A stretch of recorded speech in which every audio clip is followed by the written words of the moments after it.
Assalamualaikum warahmatullahi wabarakatuh. Saudara-saudaraku sekalian yang berbahagia, selamat datang di channel kami. Kali ini kami akan menayangkan sebuah konten tentang pembelajaran secara daring.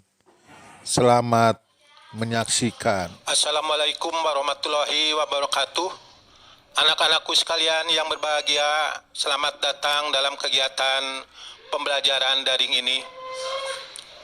Perlu diketahui pembelajaran daring kali ini yaitu tentang konsep dasar ilmu ekonomi yang subpokok bahasanya terdiri dari pengertian, tujuan, dan pembagian ilmu ekonomi. Konsep dasar ilmu ekonomi tanpa disadari kehidupan manusia sangat dekat dengan ilmu ekonomi. Dalam kegiatan sehari-hari kita kerap melakukan kegiatan ekonomi seperti menghasilkan produk atau jasa, mengkonsumsi barang atau jasa, atau mendistribusikan barang dan jasa. Semua kegiatan itu berhubungan dengan ilmu ekonomi. Dalam dunia pendidikan, ilmu ekonomi menjadi studi yang dipelajari, setidaknya mulai dari kita sekolah di tingkat menengah dan perguruan tinggi. Apalagi kalau kita mengambil kuliah dengan studi jurusan ilmu ekonomi atau rumpun studi yang masih berkaitan dengan ilmu ekonomi. Mau tidak mau kita harus mempelajarinya, bahkan kita harus mampu memahami konsep dasarnya.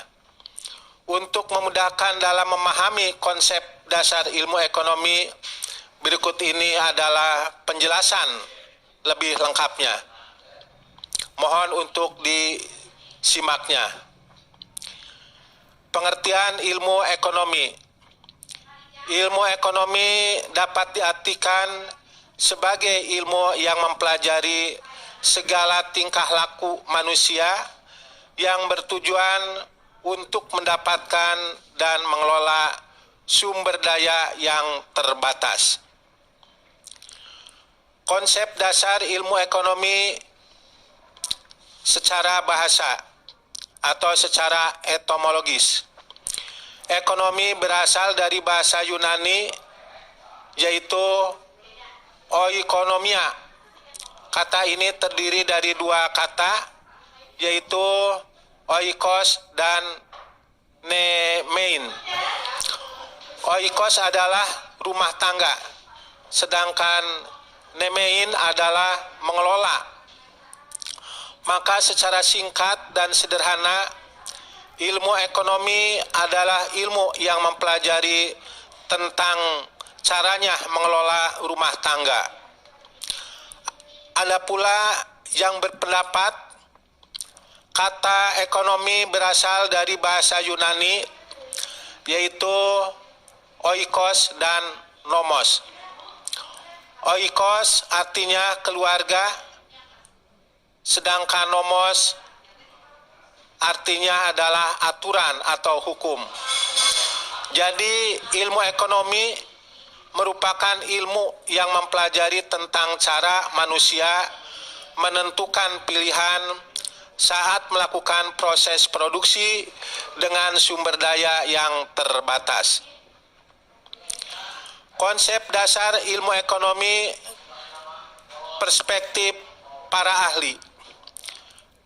Menurut Bangun, ilmu ekonomi muncul karena adanya kesenjangan antara sumber daya yang tersedia dan keinginan manusia. Sumber daya yang ada di bumi bersifat terbatas, sementara keinginan bersifat tidak terbatas.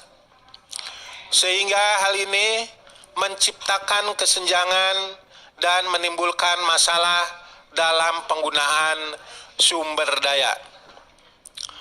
maka itu ilmu ekonomi perlu ada, karena hal ini berupaya untuk bisa mengatur agar tidak terjadi kelangkaan akibat dari kesenjangan tersebut. Ilmu ini mempelajari dan mengkaji cara agar masalah-masalah pemenuhan kebutuhan manusia tidak melewati batas. Pengertian yang disampaikan oleh Bangun sejalan dengan pendapat dari Browns bahwa dasar ilmu ekonomi adalah pertama scarcity, kedua sources, ketiga economic, empat opportunity cost, yang kelima production possibilities curve, keenam demand and supply concept, ketujuh supply and demand together, delapan the market of price system, dan kesembilan efficiency price elasticity of demand. Untuk menambah wawasan, berikut ini adalah rangkuman tentang pengertian ilmu ekonomi menurut para ahli. Mari kita memperhatikan dengan definisinya. Yang pertama, menurut Alfred Marshall. Menurut Alfred Marshall, ilmu ekonomi merupakan ilmu atau studi yang mempelajari kehidupan manusia sehari-hari. Yang kedua, JBC mengatakan ilmu ekonomi adalah suatu kajian tentang peraturan yang menentukan kekayaan. Ketiga, dari David Ricardo menjelaskan ilmu ekonomi adalah suatu kajian tentang hukum berbagai jenis golongan masyarakat. Empat, dari Paul Samuelson menerangkan ilmu ekonomi adalah studi tentang individu-individu dan masyarakat yang membuat pilihan dengan atau tanpa penggunaan uang, dengan menggunakan sumber daya terbatas, tetapi dapat digunakan dalam berbagai cara untuk menghasilkan berbagai jenis barang dan jasa, serta mendistribusikannya untuk kebutuhan konsumsi baik sekarang maupun untuk masa yang akan datang kepada berbagai individu dan golongan masyarakat. Kemudian yang kelima, dari Sadono Sukirno berpendapat ilmu ekonomi tentang menganalisis biaya dan keuangan dan memperbaiki corak penggunaan sumber daya. Yang terakhir, keenam, pengertian ilmu ekonomi menurut Mankiw. Ilmu ekonomi adalah studi tentang bagaimana masyarakat mengelola sumber daya yang selalu terbatas dan langka. Berdasarkan pengertian di atas, sumbernya dapat ditemukan dua kata kunci yang lekat sekali ya dengan ilmu ekonomi. Yang pertama yaitu keterbatasan sumber daya, yaitu sumber daya ekonomi atau faktor-faktor ekonomi. Yang kedua adalah pengelolaan dan pengalokasian sumber daya. Dua hal inilah yang menjadi fokus ilmu ekonomi. Maka ketika kita memilih bidang studi ilmu ekonomi, apa yang kita pelajari tidak akan jauh dari dua hal tersebut. Berikutnya tentang tujuan ilmu ekonomi.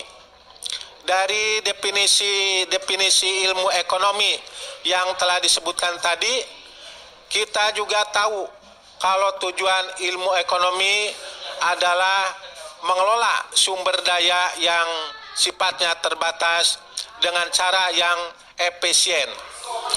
Tujuan dasar ilmu ekonomi memang memastikan manusia memenuhi kebutuhan ekonomi, tapi tetap memperhatikan sifat sumber daya yang sifatnya terbatas, sehingga pemenuhan kebutuhan manusia tidak membuat kelangkaan.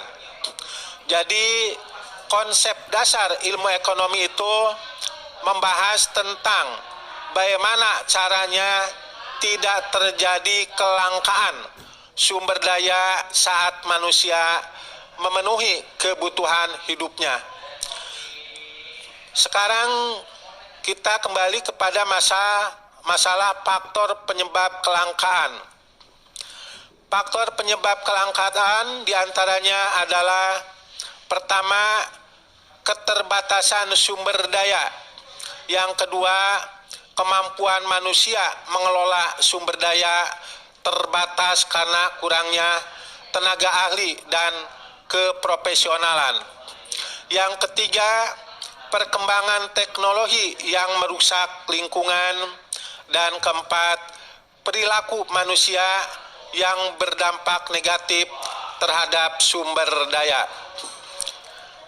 Dikutip dari Direktori Paudikmas Jabar, Kemdikbud Go.id, kelangkaan sumber daya juga disebabkan oleh yang pertama adalah produk alam abiotik seperti tanah, air, dan barang tambang yang jumlahnya terbatas, tidak bisa atau sulit ditambah atau diperbaiki bila manusia tidak mampu mengelolanya dengan baik.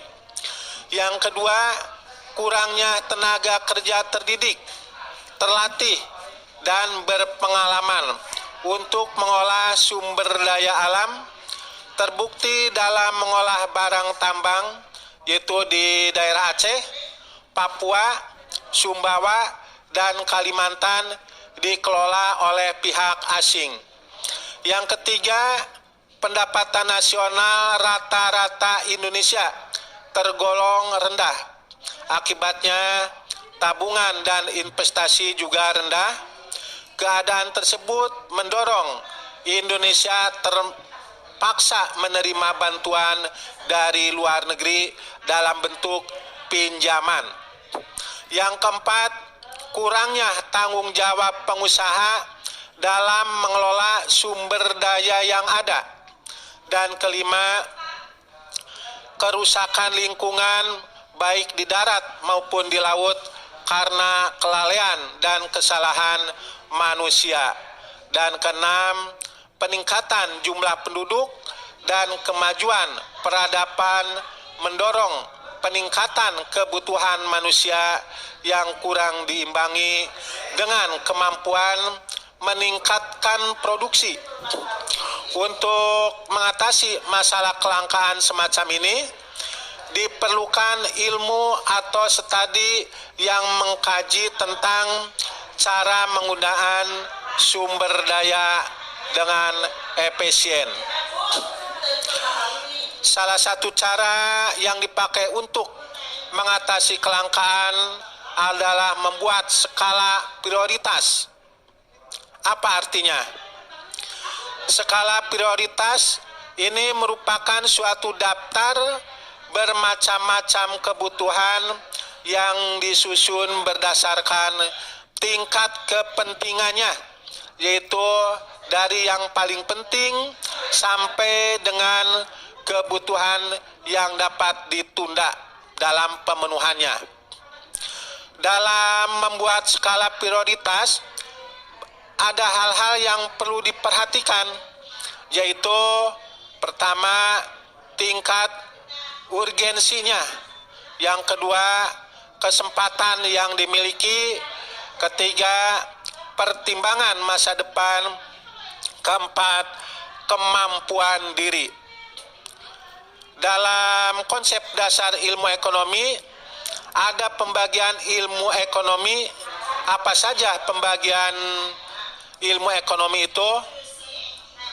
di bawah inilah tentang pembagian ilmu ekonomi.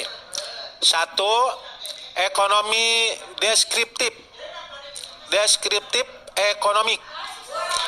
Ekonomi deskriptif atau ekonomi lukisan adalah ekonomi yang menggambarkan kejadian atau mengumpulkan fakta-fakta ekonomi yang berhubungan dengan suatu topik tertentu tanpa mengambil suatu kesimpulan. Yang kedua, teori ekonomi. Teori ekonomi atau analisis ekonomi merupakan ilmu ekonomi yang berusaha untuk menerangkan, menganalisis, dan menguraikan kejadian-kejadian ekonomi dan mengambil kesimpulannya berupa prinsip-prinsip atau dalil-dalil ekonomi tertentu. Teori ekonomi ini bertugas menerangkan hubungan antara peristiwa ekonomi dan merumuskan hubungan-hubungan tersebut dalam suatu hukum.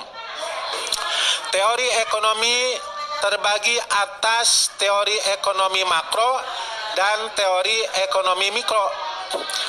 Ekonomi makro adalah bagian dari ilmu ekonomi secara khusus, mempelajari mekanisme kerja perekonomian secara keseluruhan. Dalam kejadian ekonomi makro, masalah ekonomi yang dibahas adalah fenomena ekonomi yang luas seperti pertumbuhan ekonomi, inflasi, neraca perdagangan, dan tingkat pengangguran. Sedangkan ekonomi mikro adalah bagian ilmu ekonomi yang mempelajari perilaku individu dalam rumah tangga produksi atau perusahaan dalam mengalokasikan sumber daya yang terbatas. Yang ketiga adalah ekonomi terapan, applied economic. Ilmu ekonomi ini berusaha menggunakan kesimpulan atau dalil yang telah diambil di dalam ekonomi teori untuk memperbaiki keadaan kehidupan ekonomi yang dianggap tidak atau kurang menguntungkan dan berusaha untuk meningkatkan kehidupan ekonomi ke taraf yang lebih tinggi. Demikianlah pembahasan materi pembelajaran kali ini. Dicukupkan sampai di sini aja. Mohon untuk disimak dan kemudian materi ini dirangkum, dicatat dalam buku catatan Anda, kemudian nanti kirimkan ke GC